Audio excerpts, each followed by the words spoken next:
Live right now. There we go. Yeah, here we go. Bobby Brown in the house. Every little step. And as a matter of fact, the blow Keep going. up to me. This is Ron. That was a good bass. Wow, I like the song. I'm just watching the video. And we will be together in the kind of weather like that. It's like that. Yeah, you know that back in the day, right? Oh, yes.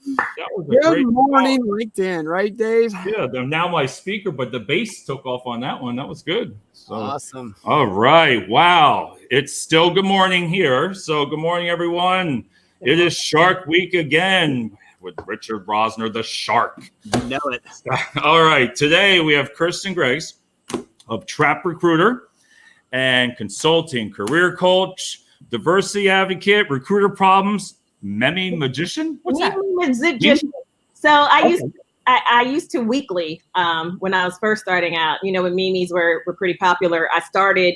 I would write something and it became it became a hashtag recruiter problem. So if you search the hashtag, you'll see a great number of just little situations. And I was doing that at a time before I was able to really talk freely and openly about the problems and the challenges and the fun stuff that only happens to us. So it grew. Like I get invited to groups sometimes and to like TA groups, and they'll like share my memes, and I'm like, so all right, yeah, awesome. Yeah. Someone's frozen. You there, Dave? Dave's frozen. Dave's frozen. Well, Dave is like Jack Nicholson. Like he's frozen in time. There we go. You're back to life, Dave. You're like Frosty the Snowman. You're back to life. Oh, jeez. Oh, boy. I apologize, Keirsten. That's Richard. Hey, it's all about buddy. Well, hey, I want to thank you for coming on the show today. All my guests. It's a pleasure meeting you. I'm going to deep dive right into it. So tell us why you are called Trap Recruiter. I can't wait because I don't know anything about this. I'm going to make this a long story short. So again, I was laid off in 2016. And I just happened to be sitting around thinking about what I was going to do next. I'd already been blogging on a multi-contributor blog. And I was like, I want to step out on my own now that I have time. I want to do something for myself. So I was going to call my blog Confessions of a Black Recruiter. But the more that I like deep dove into it and like, how do I, what's my brand going to be? Like, how do I market this? I was like, there's not really much difference in terms of like, foundational experiences between me as a recruiter and, a Black woman as an attorney, as an accountant, as any jobs, they're going to face the same, have some similar challenges. So I'm doing one of those Facebook tests, like little quizzes with my friend. And one of the questions was, if I was famous, what would I be known for? And his response was trap recruiting. And it's because there's a genre of hip hop, trap music. And I'm like a human jukebox. I literally know every song. And when you see me professionally in professional settings, like I got on my little cardigan, my librarian glasses, like I'm very professional. People don't expect me to have that edge, to present that way. So it's kind of funny. So they're like, you love trap music. And, people call my last name is Greggs and people call me Jeezy. Like KG is my nickname. So people call me Jeezy. And Jeezy's also a rapper who is who may or may not have created trap music. And it makes sense. So I created Trap Recruiter, and it's an acronym because I want to bring back trust, relationship building, accountability, and a proactive approach into the recruiting lifecycle. That's it. You hit me right there. Perfect. That was it. There's the button right there. Boom. You're the winner. Oh, go ahead. Sorry, I just enjoyed what you said. No, continue. I love it. That's the story. That's the story behind Trap Recruiter. And I when I was still blogging actively on my own, every blog post started with a song, and the lyrics, and then I would explain how that tied to the thing. I have a series on Instagram where, I put up whatever song I'm listening to and, tell you what my 5-mile walk was powered by. So I share music, I share myself. It's just a personal thing for me. And I think people connect more to me. I'm able to build, deeper relationships with the organizations and the people that I'm supporting when I'm bringing my authentic self. So I can be both professional and, quote unquote ratchet at the same time. And, it's still me. I love that. You have so much experience. Can you just give us, like I said, when I was looking at all this, all the years of experience of recruiting and what you do now with it. I mean, wow. Yeah, recruiting is a part of every organization's supply chain. Like without us, like you're not going to make it. We touch everything. And I'm just here to remind people of that. Like, listen, we're important. Like we have to know a little bit about everything, Sometimes we gotta, be the comp analyst and, know how to do market surveys. Sometimes we have to, rewrite your job descriptions because they're terrible. Sometimes we have to counsel the folks that, are trying to get a job with us, what I call the badass C, we have the A team, the A talent, the B talent, sometimes that C is the one because their resume isn't that good or because they don't, interview that well. We're the ones that pull them to the side and say, hey, I know that you can do this job. I know that that you can add value to this organization. Here, let's work on these things and I can, then I can present you. So, there's a lot that needs to be unpacked in terms of recruiting. I fall into that trap too. I think a lot of recruiters are very we're matter of fact, we're kind of cynical and, we make fun of ourselves, but it's like, when you have a family member that's a little weird, like you can tease them, but no one else can, That is So true. Yeah. So I tease us, I don't just, point out our bad behavior. I point out our behavior and say, hey, here's the things that we're doing right. Here's some things that we could do better. I say, hey, hiring managers, y'all have to do better. Hey, HR, we need some RESPECT because y'all don't really respect what we do. In a lot of cases, if you're in a corporate setting, how many times have you heard HR people's like, ew, I don't want to be a recruiter. Like, I would never do recruiting. Like, they hate, we're like a pariah. Shout out to the staffing sharks. So, I'm just here to let people know that, this is a recruiter, staffing shark is a recruiter. That other, we're not these lazy people who sit around, on boats counting money. I don't know where that stereotype even came from. Most of us are, out here hustling. We're pounding the pavement, right? That's we have Amy of Manpower. She is a VP. Good morning, Amy. Saying hello, and let me tell you, we just had her on as a guest with Manpower. She did a great job, and she will follow you definitely. Oh, cool. All right. Go ahead, Rich. Sorry. Oh, okay. Tell you what, tell us right now about what you see in candidates, like the challenges and what they're looking for out there. Since you're out on the pavement every day and you're reaching out to people, what is the typical candidate looking for right now in this uncertain time? Safe. They want to feel safe. And they want flexibility. Like all these things that we said, and I'm speaking from organizations when I say we, like companies saying we can't do this. Well, guess what? We figured it out, when we had to. So now we got to be more proactive. Like we got to be strategic. We can't just react to things. And a lot of candidates want to feel like they are a part. I think I had this conversation with some folks. Like we have to stop. Like we can't do things the way that we used to. In terms of in terms of employer branding and keeping people up to speed on what's going on in our org. Like right now, that's not important.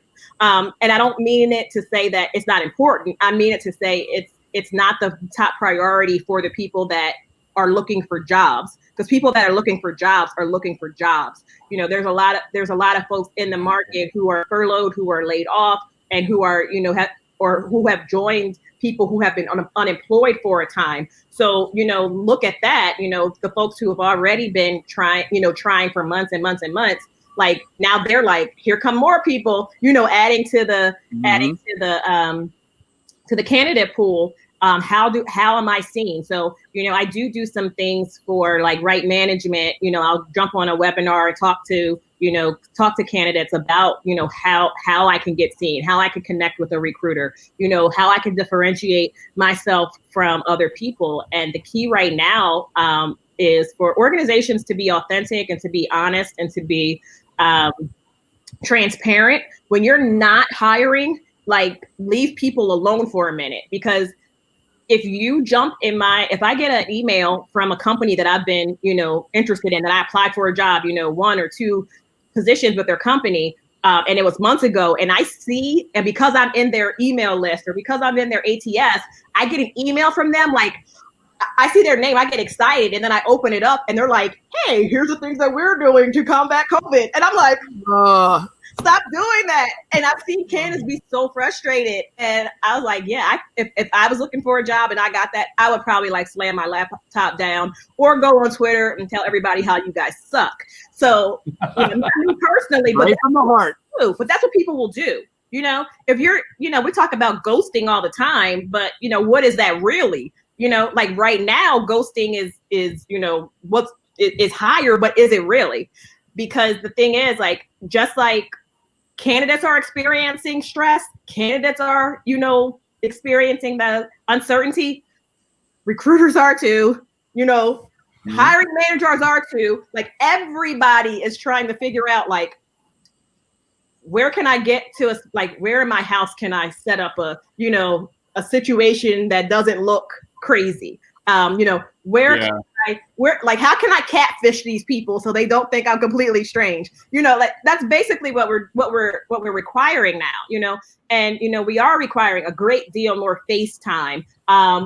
With folks being home, people are encroaching on your space. I've worked from home for 3 years, or worked remotely, I should say, for 3 years, but also, have a home office. I also, have a setup. When I was able to go outside, I had, the coffee shops I could go to when I wanted a new environment. So I had all that stuff, but we're in a situation where a lot of people don't have that space and they don't have that freedom to move around. And you're asking them to be on camera all the time. And that's just not fair. How are you, cooking and cleaning and teaching and, answering emails and doing all that stuff at the same time? Like, sometimes it's impossible. And I think we need to extend a lot of grace both ways. Like I said, from the candidate to the organization, from the organization to the candidate. Like, we have to be a little bit more sensitive and compassionate when it comes to our expectations in hiring. Our timelines are going to be longer right now.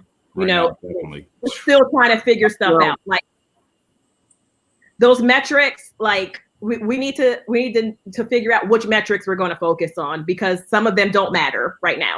If they did, recruiting would be perfect. If time to hire, if time to hire, time to start, time to fill was the perfect metric, and getting it down below 26 days or below 20 days was the thing, then recruiting would be perfect, but we see that it's not. So what are we really measuring? Wow, you've said it all. I think you've said it all. The hiring cycle. She said the hiring cycle right there. That'll be on a PDF sometime in the near future. Yeah. Wow. I can ask you a quick question right now while we're on this subject. Have you seen a flux of people since the benefit package has been expired since July 25th? Have you seen more people come to you saying they need a job because they're panicking right now? I've gotten a few additional, job seeker clients in that time. But some of that is because of me. Like, I have to be kinder to myself.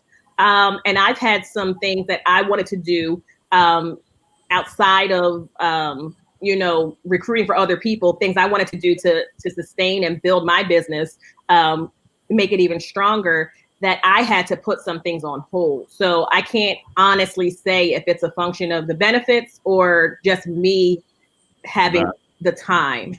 Yeah. What I liked about what you said and the ABC. That is so true right now because, candidate A, candidate B, but sometimes that candidate C, and that's why I want some of the, to educate some of the clients out there right now is that's some of the struggles that we have because, again, I'd say I wouldn't send somebody unless I would want to hire them myself. So with saying that, I mean, okay, some people don't interview well, like you said. Right. Some people's resume isn't up to par, like you said. Mm-hmm. That doesn't mean that they should be just taken out of the picture. Well, she's been in this industry for so long, or he, the candidate, now they want to go here. What's the story? You don't know the story. You don't know what's behind. Maybe she was furloughed, or I gotta say candidate, maybe they were furloughed and we know the reason why, but I don't want people to jump the gun on that and hold that against them. Yeah, I definitely don't. And honestly, there's a lot of recruiters right now that are looking for jobs. And they're experiencing what I experienced in 16, where, that forced me to say, you know what, this is ridiculous. Like, I still get, folks reaching out to me about jobs, must have 2 years experience. And I'm like, did you even read my and I'm like, thinking to myself, this is why no one likes us. Like, you didn't even read the resume. You see technical folks complaining all the time saying, I'm not a Java developer, like I'm not a database administrator. Like, why are you reaching out to me? Like, you don't know this between full stack and like, we can go on for this for days. I've worked with recruiters in the past. I want to be nice about this. They're on the phone for 1 minute. I get candidates call me and say, I was submitted for a job. I talked to the person for 1 minute. My conversations are mostly 30 minutes. I get to know their favorite football team, everything. Hey, do you want the job? Okay, I see you have project management. Click, you're submitted. Because it's all about submittals. That's not what it's all about. Am I right? I got one better. I know recruiters that won't pick up the phone. And you should be a sourcer. Like, be a sourcer. Wow. That's not a relationship with email. And I don't like the general email either. The generic one, it says to all, let's put their name on it at least. Come on, at least you can type their name in, right? My copy and paste game is strong when I'm first reaching out. So there's your secret. Copy and paste. I do, but I do personalize it, know. No, that's and I can tell your energy and stuff like that. You're out there grabbing the candidates so you get to know them afterwards. You know what I mean? So that's awesome. Yep. Mm-hmm. And that's true. All in race to fill, not the way. Yes. Exactly. Hey, Dave, I got a quick question for her. Tell me about a situation with a candidate that's something we want to say, that you've experienced, something that might be a good story or something that was like, wow, this happened to me. Do you have one? So many. You gotta never easy. Throw one out there so everybody out there can maybe relate to this experience, because I know we all have experiences, good or bad. Okay, so I've been yelled at, in my face, where the receptionist was getting ready to call security for no reason. But I think the best story I think the best story and this was in my earlier days, I was, in my mid or late 20s probably. And I was the person that was go to pick up the person, because I was in government contracting. So they would do their interviews on site. But because I came from a staffing background, a third party staffing company background, I would go meet my interviews at the site. So I had this young man who had been unemployed for a while, but he was fantastic, fantastic, admin and everything. And I was like, and he didn't have a car. So, and I'm a young person, I'm a young woman, so I'm like, how do I get him to this interview? So he was like, I can get to this place and this place. And I wasn't that familiar with the area yet. I live in Northern Virginia. I wasn't that familiar with all the places and where to go. So I went ahead and I was like, okay, well, meet me at the McDonald's on, at Skyline, because it's a mall, and I felt safe. And I brought one of my friends who kind of sat over in the corner just to watch, while I met with this guy. And like I said, he was very energetic. Like, you think I am? No, he was no. Like, I'm prepping him for the interview, and like I said, he's just gotten off of the bus. It was hot. Like, it was hot. And he's dressed up. Like, he had on a vest and his shirt buttoned up to here. Like, he's got everything. And we're talking. And I think he was starting to get frustrated with me because, like I said, I'm still young. So I'm trying to keep him on script, as I'm running through. And he's like, look, he was like, I know I look good right now. He's like, but I really need this job, lady. He's like, all of this is prepaid. So, like, no. So I use that story, and like, to this day, me and my girlfriend that was sitting, on the side, like, she's always like, "How's prepaid?" Just like, what's prepaid? Prepaid. He's like, wow. I know I look good right now. He's like, but I really need this job. All of this is prepaid. That is awesome. Oh, that's an incredible story. I mean, I don't know what else to say about that, right? Prepaid. That's a nickname. It's a meme, by the way, just so you know. Well, I'm going to be using that hashtag. Hashtag recruiter problem. Yeah, hashtag recruiter problems. Have you seen, I know you do a lot of consulting now because that's what all your years experience here. Can you explain what you do for the consulting? Yes, for organizations, I do process improvement. I do full lifecycle recruiting. Depending on the field. I mean, my background is mostly in high-tech IT, cybersecurity, engineering. But, I work inside of corporations. So I've hired, the whole gamut of folks from, anything that's on a government facility. I have that experience, but, my niche has been in, defense and intel. I also, will set up folks metrics, set up their reporting structure. I do recruiter and hiring manager training. I'm trying to put together, trap recruiter boot camp so that folks can, get up to speed and be that trusted relationship builder who's accountable and proactive. I do operations, project management, rewriting job descriptions, all kinds, like I do everything in TA. Hey, you know what? You know what I've learned about job descriptions, and I agree. Some of them are written different, and I never paid attention back when I worked in corporate. Does that make sense? No, but the job descriptions, so my grammar isn't the best. It's not. But for $146 for not the free Grammarly app, but for the year, $146, let me tell you, Richard, if anybody's out there listening for $146, they know it's not Dave. But when I do a job description that's, oh my God, 168 errors, I'm like, that's right. Because I didn't know, but I've learned from Grammarly, and you can sound how you want to sound. But the job descriptions, wow, they're different. I take that approach. We want, when I was in corporate and I was doing, like, when we were transitioning employees on and off of contracts, and they may or may not have a job, I was the one that they flew out to the site to, do interview and resume training. And one thing I always say, and I carry with me now, with the folks I coach, is that, the same way that they tell you they want your resume to be performance-based, like, job descriptions need to be performance-based too. So I have my folks throw their resume in a word cloud. In some type of word cloud. I'm like, look at the things that are standing out. I was like, those are the same things the recruiter sees in those 6 seconds. And then I'm like, now find the jobs that you're interested in, and then tell me why you were interested in them. And if you can match that, now you see why an employer wasn't interested in you. But here's why you maybe shouldn't be so excited about this job, because what did it tell you? Like, you don't even know what it says. Like, every word is like the biggest word on the word cloud is responsible. They're like responsible for. I'm like, so you should be looking for performance-based jobs the same way that they're looking for performance-based resumes. Wow, that's said it right there.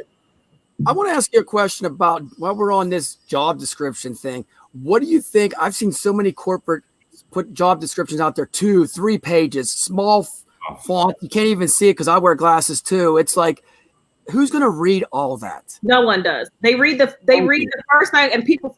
But it's again, that's the same thing with our resumes. Like we scan through for the stuff we're looking for. They scan through. They look for is the salary on there? Where's the location? What's the job title? And a lot of times, some of the job titles don't mean anything to anyone. It's like I don't know. Like if I was to say like I'm a even when I say talent acquisition, people are like, what's that? Or if I'm like, I'm a TA consultant, they're like, a simple name to say. I call myself, I'm a job agent. There you go. I like that. I like that. I'm your Jerry Maguire. You sign up with me, I'm going to get you a job, right? Simple as that. Right. You just hit all the key words. You've hit everything about, again, what we've talked about all week, Richard. It's just getting to know the candidates, being respectful, reaching out to them, the job descriptions. Look how you talk about people. I can tell you care. I do. Maybe too much you sometimes. do care, but I know you keep them accountable too. Yes. They're not going to try to BS you. I know that for sure. I'm not making you mad. Yeah. I've apologized a lot more during this pandemic than I have in the past. Like some of the stuff that I was doing that was, what I call toxic positivity, right. Like you must have like, what is this AOL email address? Like, ugh. Like that doesn't matter. Like, does that really matter when you're trying to get a job? No, like that. I'm like, what? I'm sorry I said that. There was an article that came out maybe 2 months ago, and this was in jest because I was just being funny. But it was talking about how they were looking for COBOL programmers, because of, and I was like, it's a lost, they're like, oh, this lost skill. And I was like, I remember when I used to hire mainframe folks, like that's how old I am. Rack F and yeah. Age is just a number, right? We get sweeter. It's like a fine wine. We get sweeter with time, right? I started at like 10 or so. Yeah. I didn't realize that. People were saying about the MSN, about the Hotmails, about the AOL, because that's don't put that on there because that means your age. That's bias. And I agree. Yeah, and some of it and it came out of, I had to look at myself because I clapped back at someone who was like, listen, like resume tip, like no one needs your landline, it's 2020. And I was like, oh, that's ridiculous because I have to think of the most marginalized. Some people don't have a cell phone. Some people are in a situation where, they have to give someone else's number. Some folks are experiencing homelessness and they're giving you the number to the shelter or to their aunt or to their parent or to their sister or brother or their best friend. Like you don't say that you can't give. Well, you know what else is big? Even in West Virginia and Pennsylvania, we have areas where they don't get no cell signal. So all you have is a landline. Yeah. And then we can go on and on about this. Here's something else I'm going to throw at you. And I know you're going to comment on this. Is when you get somebody to do your resume. We have all these resume coaches out there. They don't even talk to the candidate. They just put these big words in that the candidate don't even know how to explain. Why won't they work hand in hand with that candidate? And I've talked to people before and they said, I paid $100 for a resume. They printed it off for me and this is what I got. Because a lot of resume writers are writers and they haven't been in the business of acquiring talent. Thank you. So tell me how effective that is. It's not that effective. Thank you. But you can, it's kind of hit or miss. You can couple that with, now again, even I know some good resume writers who never worked in HR and who, are successful and can provide, quantitative and qualitative data of how good their services are. And that is because they talk to people. That is because they research. That is because they may, they may have a niche, a certain industry or a certain set of skill sets that they focus on. They do get to know the person. They ask them the right questions. But you have some people that are just making your resume pretty. or making your resume look good, or throwing buzzwords in, or, you know, reading an article online and saying, oh, this is the new trend. You know, like they're following those things, and they're not really getting into, you know, or they're not reaching out to recruiters or hiring managers or HR people and asking them, like, what do you look for in a resume? Exactly. And so kudos to all the people who do that, who do take their job seriously and don't think of it as just oh, well, I'm good at writing, or I'm a great graphic designer, so now I'm gonna be a resume writer because I need some quick cash.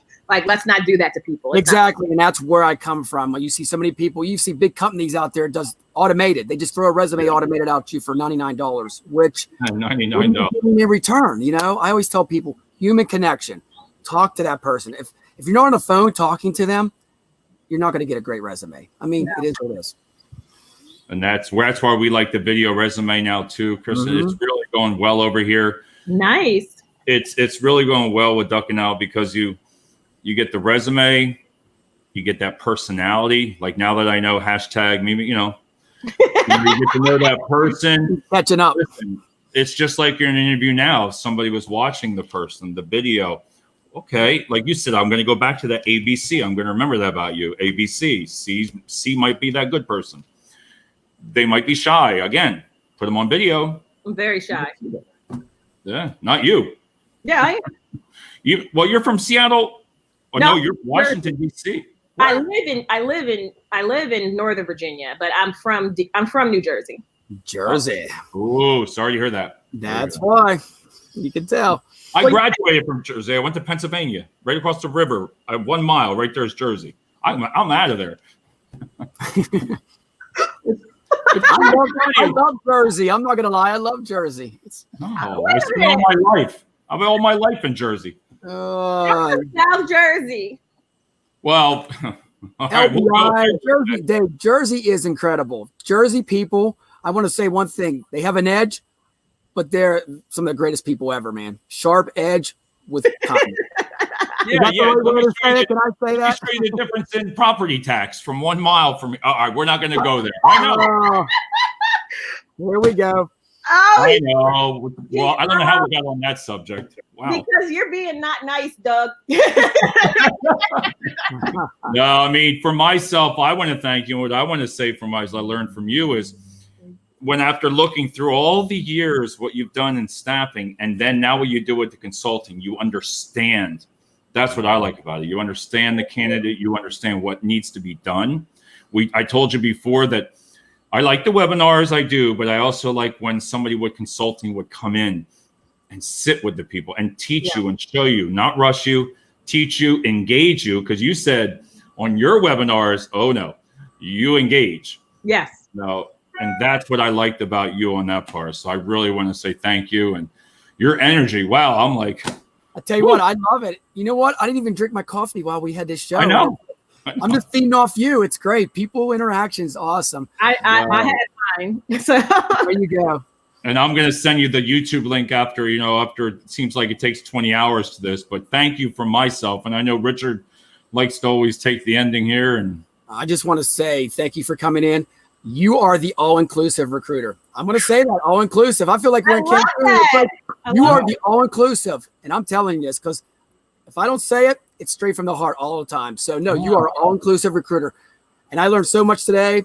First time I met you, we're going to be in touch more. I'm going to have you on the show more. You know, I'm sure Dave will be okay with that. I'm excited because I think we have a great collaboration together. We're all on the same page. It's about human connection and getting people to work. Simple as that, right? Awesome. So we're going to do our thing at the end. I do all the time. I don't know if you've seen our shows yet this whole week. I do 1, 2, 3, and we do Shark. Okay? All right. 1, 2, 3. Shark! Thanks it's so been a much, pleasure. everybody. We got a lot of guests coming up this afternoon. We still have like 4 or 5 more. So thank you so much. And we'll talk to everybody soon. Yes. All right. And we are